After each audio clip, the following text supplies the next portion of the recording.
Kaleshwaram commission బహిరంగ విచారణ తుది దశకు చేరింది. త్వరలో కేసీఆర్ తో పాటు మంత్రులకు నోటీసులు ఇచ్చేందుకు సిద్ధమైంది. ఇప్పటివరకు అధికారులు ఇచ్చిన స్టేట్మెంట్ ఆధారంగా విచారణకు పిలవాలని కమిషన్ భావిస్తోంది. కాళేశ్వరం కమిషన్ విచారణలో త్వరలోనే కీలక పరిణామం చూడబోతున్నాం.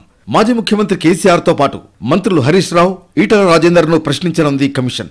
ఇప్పటికే 80 మందికి పైగా ఇంజనీర్లను ప్రశ్నించింది. వారి స్టేట్మెంట్ రికార్డు చేసింది. ఇందులో కేసీఆర్ తో పాటు హరీష్, ఈటల పేర్లను అధికారులు ప్రస్తావించారు.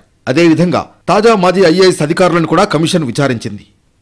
వీరిచ్చిన స్టేట్మెంట్లో మేడిగడ్డ, అన్నారం, సుందేళ్లతో పాటు కాళేశ్వరం నిర్ణయాలన్నీ గత ప్రభుత్వ పెద్దల ఆదేశాల మేరకే జరిగాయని, కేబినెట్ నిర్ణయాల మేరకే గ్రౌండ్లో ఇంప్లిమెంట్ చేసినట్లు అధికారికంగా స్టేట్మెంట్ ఇచ్చారు.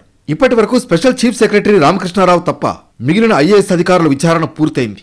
ఈ నెల 18 నుంచి మరికొందరు ఇంజనీర్లు, ఐఏఎస్లను బహిరంగ విచారణకు పిలవనుంది కమిషన్. అధికారుల ఎంక్వైరీ ముగియగానే 3వ వారం తర్వాత కేసీఆర్, హరీష్, ఈటలను ప్రశ్నించే అవకాశం ఉన్నట్లు తెలుస్తోంది. అయితే నోటీసులకు స్పందించకుండా విచారణకు కేసీఆర్ హాజరు కాకుంటే ఫామ్ హౌస్ కు వెళ్లి అక్కడే స్టేట్మెంట్ రికార్డు చేయాలని అధికారులు భావిస్తున్నారు. మరి ఏం జరుగుతుందన్నది చూడాలి.